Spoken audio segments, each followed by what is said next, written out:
Iran ও ইসরায়েলের সংঘাতের অষ্টম দিনেও ব্যাপক ক্ষেপণাস্ত্র হামলা চালিয়েছে দুপক্ষ। হামলা হয়েছে তেহরানের একটি পারমাণবিক গবেষণা কেন্দ্রে। ইরানের সামরিক স্থাপনাগুলো লক্ষ্য করে অন্তত 7টি হামলা চালিয়েছে আইডিএফ।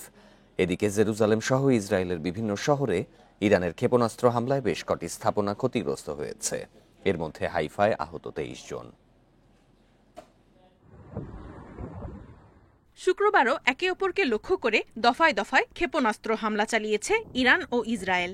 ইরানের শাসন ব্যবস্থা অস্থিতিশীল করতে দেশটিতে বিমান হামলা জোরদারের জন্য আইডিএফকে নির্দেশ দিয়েছেন ইসরায়েলের প্রতিরক্ষামন্ত্রী কাতস।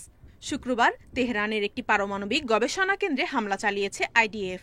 এদিন ইরানের মধ্য ও পশ্চিমাঞ্চলের সামরিক স্থাপনাগুলো লক্ষ্য করে অন্তত 60টি হামলা চালানো হয়েছে বলে জানিয়েছে ইসরায়েলি বাহিনী।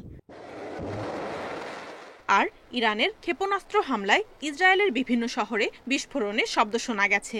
হামলা ঠেকাতে সেখানে আকাশ প্রতিরক্ষা ব্যবস্থা চালু করা হয়েছে। হাইফা শহরে আহত হয়েছেন বেশ কয়েকজন। বিশ্বসেবা শহরে ক্ষতিগ্রস্ত বেশ কটি আবাসিক ভবন, অফিস ও শিল্প স্থাপনা। এছাড়া একটি ক্ষেপণাস্ত্র জেরুজালেমেও আঘাত হেনেছে বলে জানায় ইসরায়েলের সংবাদ মাধ্যম।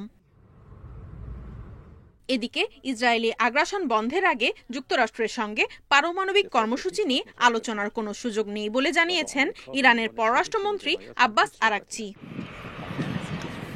অন্যদিকে ইসরায়েল ও ইরানের সংঘাতে সাধারণ নাগরিক এবং বেসামরিক অবকাঠামোর উপর হামলা বন্ধের আহ্বান জানিয়েছেন ফ্রান্সের প্রেসিডেন্ট ইমানুয়েল ম্যাক্রো। ইরান যেন পারমাণবিক কর্মসূচি চালিয়ে যেতে না পারে তা নিশ্চিতে আন্তর্জাতিক পারমাণবিক শক্তি সংস্থাকে অবশ্যই ব্যবস্থা নিতে হবে বলেও মন্তব্য করেন তিনি। এদিকে তেল আবিবে আটকে পড়া ব্রিটিশ নাগরিকদের ফিরিয়ে নিতে ইসরায়েলি কর্তৃপক্ষের সঙ্গে কাজ করছে বলে জানিয়েছে যুক্তরাজ্য সরকার। Nadia Tabassum, Independent news.